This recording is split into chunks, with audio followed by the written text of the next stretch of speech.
İngilis dilində cümlə qurmaq.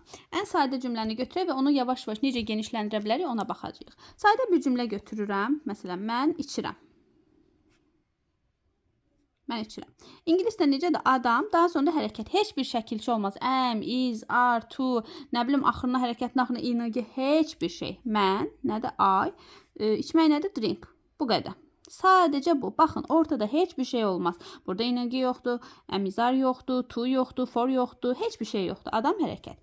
Bu cümləni biraz böyüdək. Mən çay içirəm. Bunu deyək indi. Yenə mən birinci deyirəm. Nə edirəm? İçirəm. Drink. Daha sonra tea. Biraz daha böyüdək. Mən isti çay içirəm. Yenə. Mən, nə edirəm? İçirəm. Drink. Qalan hər şey Azərbaycanda olduğu kimi. İsti, hot, çaydakı tea. Bu qədər. Aha, indi gəlin belə bir cümlə quraq ki, mən isti çay içmək istəyirəm. Aha. Deməli, burada fikir versəz, iki dənə hərəkət var. Birincisi içməkdir, ikincisi də istəməkdir. İndi ən çox belə burada qarşılıq olur ki, mən hansını qurum, birinci hansını deyim. Okey, cümlə A ilə başladı, A ilə başladım. Daha sonra nə edeyim, içməyi mi deyim, istəməyi mi deyim? Mən nə edirəm, nə edirəm, istəyirəm. Okey, ona görə want-u qoyacağam.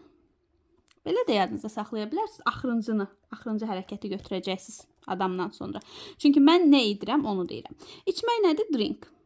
Hərəkətləri arxa-arxaya qoyuruq. Yəni cümlədə ardıcılığı qarışdırmırıq. Çünki hərəkət adamdan sonra gəlməlidir.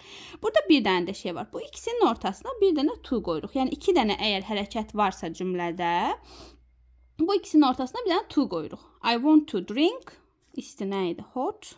Çaydakı tea. Bu şəkildə istədiyiniz şəkil artıra bilərsiniz. Mən isti və nə bilim, tünd çay içmək istəyirəm, hot and dark tea də deyərək istədiyiniz şəkildə artıra bilərsiniz. Burada içmək sözü dəyişilə bilər, yerinə başqa bir şey də qoymaq olar, almaq da qoya bilərsiniz və s. Yəni istədiyiniz şəkildə dəyişə bilərsiniz. Əsas olaraq yadınızda bir şey saxlamalısınız ki, ilk ay üçün sizin hədəfiniz olsun 900 söz öyrənmək, ikinci ay bu 900 sözü 1700, hətta 1800 sözə qədər gətirmək. Əgər 900 birinci ay 900, ikinci ay 1800 söz bilməsəz, siz ingilis dilində heç vaxt cümlə qura bilmərsiniz. Çünki ingilislə cümlə qurmaq çox, amma çox asandır.